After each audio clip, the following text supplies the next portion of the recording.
Guys, today we talk about how can you enable your message notifications on your app. We go to figure out the solution on how you can do that in your app. So you just follow these ways, then it's going to work with you. All you have to do inverse, you just go down, click here on profile down here. So then it's going to take you to your profile. It's going to show for you like this here. You go above this sign, click on it. So then you come to next step here, it's going to show for you like this.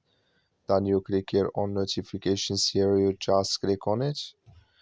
You come here to new message. Then here can you enable it for push notifications in here for email. Like you see, color show for us, that's main enable with us now. So that's all you have to do. That's all. I wish you I get it. Thank you for watching. Don't forget to support us by like and subscribe.